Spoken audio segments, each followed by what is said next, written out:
Welcome back to the deep dive.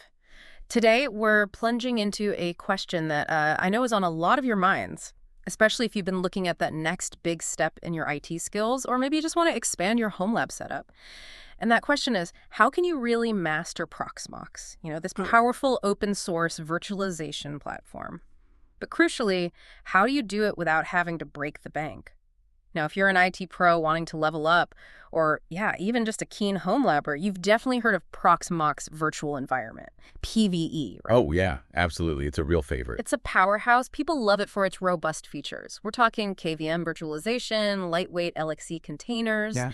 a really slick web interface, Yeah. and full support for the advanced stuff like clustering, self-storage, even high availability setup. Exactly. It's basically enterprise-grade virtualization, Yeah. but open source, which is incredible. That's the beauty of it. But the challenge, and it's a common one we hear about, is actually setting up a dedicated environment to learn this stuff affordably. Yeah. Maybe your current laptop just, groans under the pressure. Yeah, can't quite handle it. Or you're tight on space, tight on budget for new kit, and that's where people often get stuck. It's a real hurdle. So our mission today is to dig into the creative, low-cost solutions that are bubbling up from online tech communities. We're going to look at how you can actually build a Proxmox infrastructure for proper hands-on training, maybe even on a budget as low as, say, $50 to $100. That's the goal. Aiming for what we're calling instant learning triumph in virtualization. Get you skilled up fast. I like that. And it's a great setup because what's really compelling here is seeing how the community's collective brainpower sort of finds these practical ways around those money and space problems. It really shows that, getting these advanced tech skills isn't just for folks with big budgets. Curiosity and a bit of DIY spirit can get you really far. Totally agree. So, okay, let's unpack that. When you look at the advice coming from these communities, what's like the first big, common piece of wisdom for starting Proxmox cheap? Yeah, well, you kind of touched on it. The absolute beauty of Proxmox is how efficient it is. It doesn't need a monster machine. So it runs surprisingly well on pretty modest systems. And that makes repurposing old hardware, old desktops, old laptops, a genuine, jackpot strategy. Okay. It's not just about saving cash. It's about making these powerful concepts accessible. Lots of users report success just grabbing a few older machines, maybe from Work's e-waste bin. If you're lucky. Exactly, if you have that kind of access. And then setting up a cluster. Like one user said, you really don't have to spend any money if you're just experimenting. That's basically a zero-cost starting point for a functional Proxmox setup right there. Wow. Okay, so free is definitely the best price. But what if you don't have an e-waste bin full of goodies? Right, not everyone does. So the secondhand market is your next best bet. Online discussions are packed with success stories. Think eBay, places like that. Huh. People are snagging older Dell Optiplex or maybe HP EliteDesk systems for well under $100 sometimes. Right. That's Yeah, specific recommendations often point to older Dells, especially ones with, say, 6th to 8th gen Intel Core processors. You can often find those in the $100 to $200 range. okay. And these machines, they're not just cheap paperweights. They're surprisingly capable for a learning lab.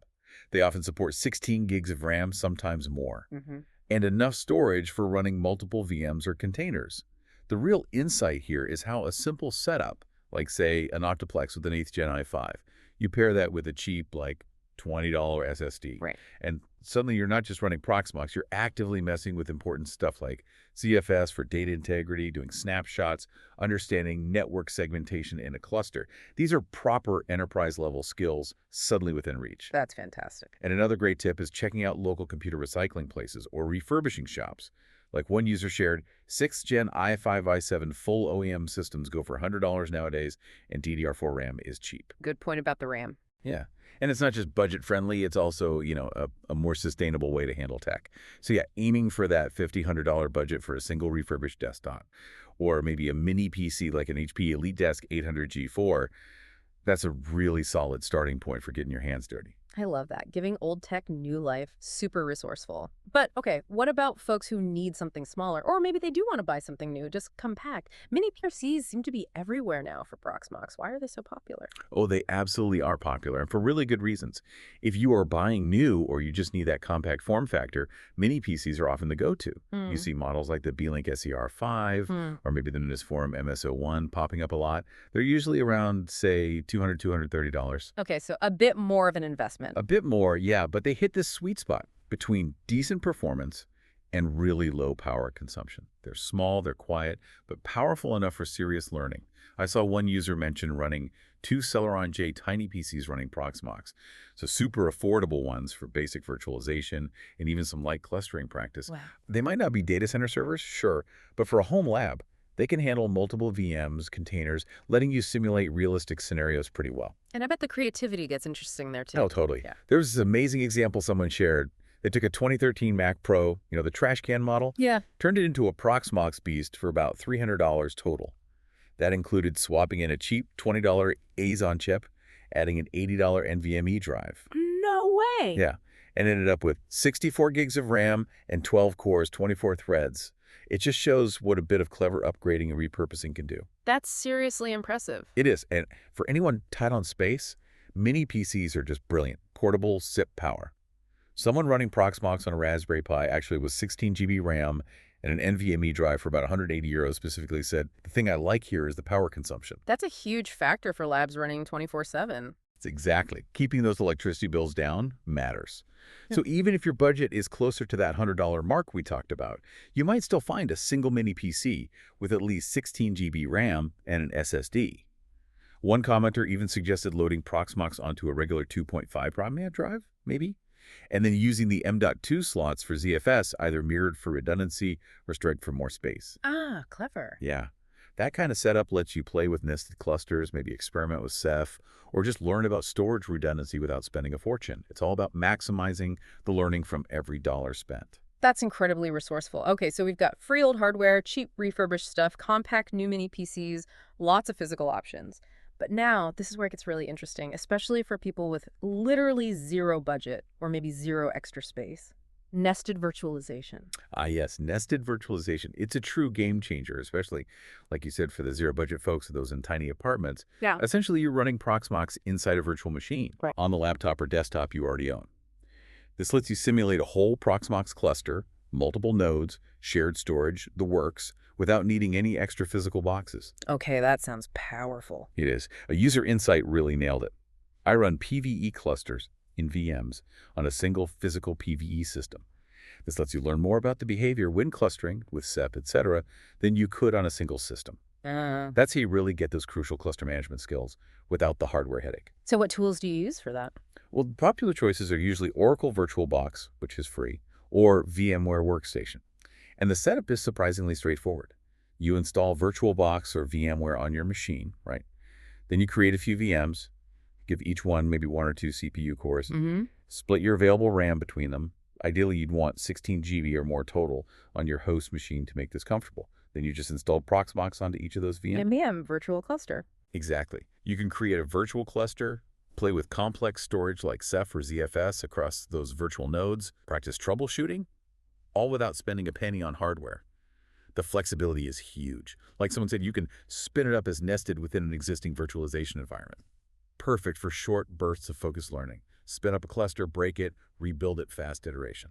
That's amazing. Are there downsides? Performance limitations? Yeah, there are limits, definitely. Your host machine needs to be reasonably capable. As one comment noted, your best option in that way is virtualization, but you'll need at least 16 gigabytes of RAM. Right, RAM is key. It really is. If your laptop starts to feel sluggish, maybe a cheap RAM upgrade could help, or even using an external USB drive for the VM storage if your internal drive is slow or full. But the main takeaway is powerful. You can get a really deep understanding of Proxmox architecture, clustering, all that complex stuff with zero new hardware investment. That's incredibly empowering for learners. It really is, just using what you've got. Okay, but let's shift gears slightly. What if someone prefers an entirely offsite approach, using the cloud for Proxmox training? Are there genuinely budget-friendly cloud options? Yeah, it's definitely something people explore, especially leveraging free credits. The online discussions suggest ways to make it work. A really common tip is create a new account with Google to get free credits on Google Cloud. Ah, the free tier approach. Exactly. Spin up a Proxmox instance in the cloud, experiment for a bit, no upfront hardware cost. Great for short-term projects. Others mention providers like OVH or similar ones that sometimes have dedicated server plans that can be pretty affordable, especially for temporary setups. You could potentially squeeze a couple of months of experimentation into that $50-$100 budget, particularly if you find promotional credits or stick to lower tier instances. And the benefit there is scalability, I guess. No physical constraints? Totally. Cloud setups are great if you want to test configurations that need way more resources than your laptop could dream of handling. Imagine testing huge storage setups or simulating heavy network loads without making your home machine melt. Plus, obviously, no physical space needed, no noise, no heat. Perfect for, small living spaces. But there's always a catch with cloud, right? Cost over time. That's the main caution echoed in the community, yes. One person warned, $50-100 budget for such a setup is way too small for reliable hardware, implying that for such a tight budget long-term, cloud might be the only path if physical isn't an option. But you have to be really mindful of costs once those free credits dry up. It can get expensive quickly if you're not careful. So, great for dipping your toes in, maybe less so for a permanent 24/7 lab on that tiny budget. Gotcha. Okay, so lots of ways to get a node or two running. But a really key skill for anyone serious about Proxmox is building and managing clusters. It often feels like the big leagues. How do you practice that on a budget? You're absolutely right. Clustering is where Proxmox truly flexes its muscles, and it's a vital skill. The community advice here is pretty clear. Learn by doing. And that means starting with, ideally, 2 or 3 low-cost nodes. Yeah. As one user said, probably quite accurately, the cheapest cluster would probably be 2 very old desktops, either lying around or found on eBay. Back to the old hardware again. Back to the old hardware. The point isn't just having multiple machines, it's forcing yourself to figure out how they talk to each other, how shared storage actually works, how you manage services that span across them. That's the real learning. Makes sense. So picture setting up, say, 3 nodes using those refurbished PCs we talked about, each costing $1,500. That setup can genuinely simulate a real-world Proxmox cluster. It lets you properly experiment with things like self-distributed storage or ZFS replication across nodes. That's where you truly grasp concepts like high availability and fault tolerance. And you probably need a switch too, right? Good point. Yeah, to really dive into the networking side, adding a cheap managed or even unmanaged switch is a great idea. You can usually find one for around $20-$30. It's a small extra cost for a huge boost in practical network learning. Okay. Any cool examples of budget clusters people have built? Yeah, we heard about one user who put together 3 mini NUC desktops that can take a secondary disk with a server that has more storage for backup simulation. Now, that specific setup might push slightly past the absolute rock bottom $100 per node budget, depending on the NUCs. Sure. But it perfectly illustrates creating a robust environment for testing things like high availability and more complex storage setups. It's about understanding those distributed system principles. Right. And again, for those on the tightest budgets, don't forget the free option. That nested cluster inside VirtualBox can mimic this whole physical setup. You can still practice all the cluster management concepts without buying any extra boxes. That nested option keeps coming back as a powerful free alternative. Okay, so we've explored all these fantastic budget-friendly paths, old hardware, mini PCs, nested VMs, even cloud credits. What does this all boil down to for someone listening ready to dive in? What are the key takeaways for really maximizing the learning, no matter which route they pick? Yeah, pulling together the wisdom from all those online discussions, a few key strategies really stand out for making sure your training setup actually pays off in skills. First, and this is so important for real-world prep, document everything. The boring but essential part. Exactly. But one user really stressed it. Try everything and document all the issues you encountered. Write down command lines you used, what logs you searched. This habit isn't just about remembering stuff. It builds your troubleshooting muscle. It creates your personal knowledge base for later. Good advice. What else? Second, actively experiment. Don't be scared to break things. That's how you learn. Rebuild your cluster using different storage options. Maybe try different network configurations. Get a feel for Proxmox's flexibility and, importantly, how it recovers when things go wrong. Like that user who said, I'm enjoying building a Proxmox cluster, then wiping it, then rebuilding one with different storage networks. That hands-on iterative process really cements the knowledge. Get your hands dirty, basically. Absolutely. Third, start small, then scale up. Don't feel you need a 3-node cluster on day one. Begin with just a single node or even that nested VM setup to nail the basics. Then, as your budget or confidence allows, add more nodes. That initial $100 refurb PC can totally grow into a multi-node lab over time, evolving alongside your skills. Makes sense. And the last one? Leverage free resources. Use those cloud credits if you go that route. Use open source tools like VirtualBox. And crucially, don't underestimate the power of the community forums and the official Proxmox documentation. They are fantastic resources for getting unstuck and finding answers. They're living knowledge bases. Use them. Fantastic practical tips. Definitely things anyone can put into action. Now, thinking beyond those core strategies, is there like a little extra something, that 10% edge that could really push someone's success further as they start this Proxmox adventure? Yeah, there are a few extra things to keep in mind that can really enhance the experience. First, think about energy efficiency, especially if you plan to leave your lab running 234/7. Prioritizing hardware like those mini PCs or maybe even Raspberry Pis, if they suit your needs, can make a real difference to your electricity bill long term.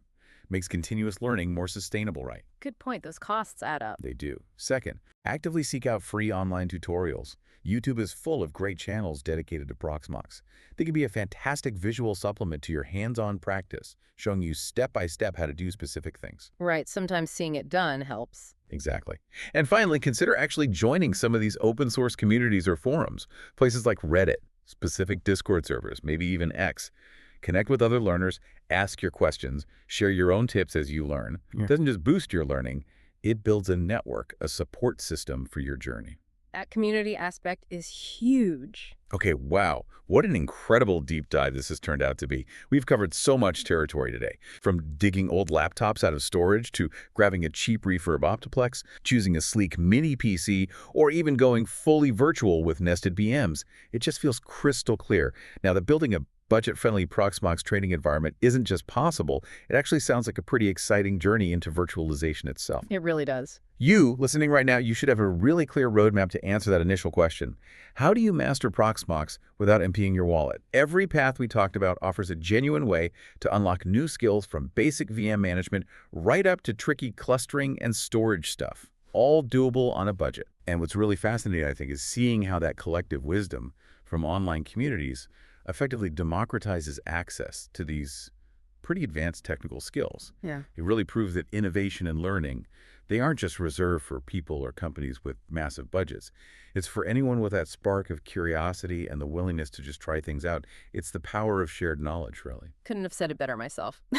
It's truly empowering. So our message to you is dive in, experiment boldly, don't be afraid to break stuff and learn from it. Really embrace your Proxmox adventure. Your virtualization victory awaits. Until next time on The Deep Dive, keep exploring and keep learning.